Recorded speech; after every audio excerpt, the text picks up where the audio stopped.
ChatGPT Hadeto. Here's your brand new episode of Everything Explained in 5 minutes on dopamine addiction, formatted as requested, clean, ready to copy-paste, and engaging. Title: Why Dopamine Addiction Happens and How It Works Explained. Description: What happens in your brain when you can't stop scrolling, snacking, or playing? In just 5 minutes, we unpack dopamine addiction, how it hijacks your reward system, why you crave more, and how to break the cycle.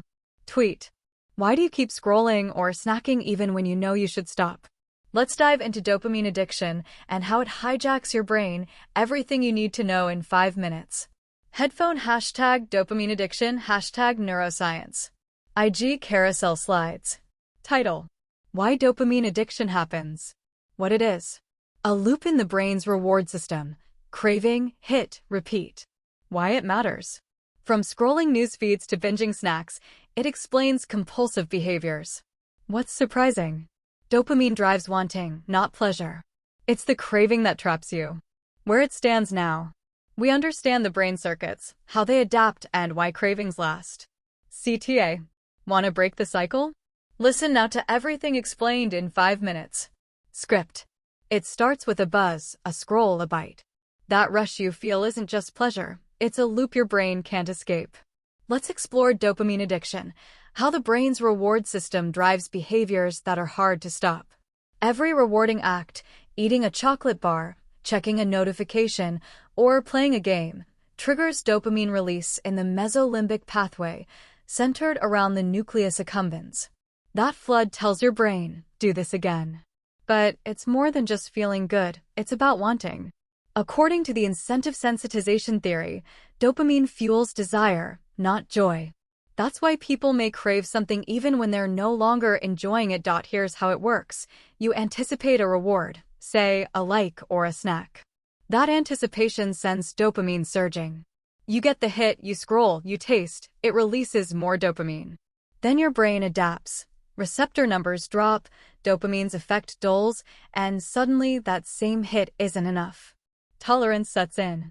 So you go back for more. Over time, cues like red logos or certain times of day become powerful triggers. That's why breaking a habit takes more than willpower. It takes rewiring your environment and brain. And this loop isn't just about drugs. The same cycle explains technology addiction, compulsive eating, even shopping or gambling.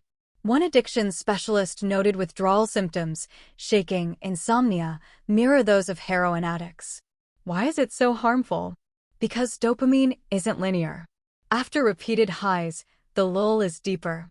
You feel flat, unmotivated unless you chase another fix. Life feels dull without that spike. But there's hope. Dopamine can be unhooked from unhealthy rewards by building alternative routines, exercise, cold showers, meditation, flow activities that offer sustainable satisfaction without the crash. Life feels dull without that spike. Resetting the dopamine system is slow, but possible. So how do you reset it? So next time impulse hits, take a moment. Are you chasing craving or genuine need? Breaking the cycle is a choice and a process. That was dopamine addiction, what it is, how it hijacks your brain, and how you can fight back. Another key method is mindfulness. Being present and non-judgmental lets you notice cravings without acting on them. Yoga nidra or silent walks release dopamine in prefrontal circuits, strengthening self-control. Physical exercise is also a powerful weapon. Aerobic exercise boosts natural dopamine, reverses stress effects, and rewires reward pathways, especially when paired with recovery and sleep. Building structure is equally important. Set clear routines, incremental goals, and use rewards wisely. For example, do focused work first, then allow a short dopamine treat, play a game, or enjoy a snack as a reward. Setting boundaries is critical. Use app timers or no-phone zones. Remove addictive cues, put your phone in a drawer, log out, or uninstall apps. Finally, don't go it alone. Cognitive behavioral therapy, CBT, addresses triggers and thought patterns. Support groups and radical honesty with friends or family strengthen accountability and rebuild frontal lobe function. These tools aren't quick fixes. Detoxing is uncomfortable, Withdrawal can last up to 2 weeks, but the payoff is real. Clearer thinking, no more compulsive urges, and renewed enjoyment in simple experiences.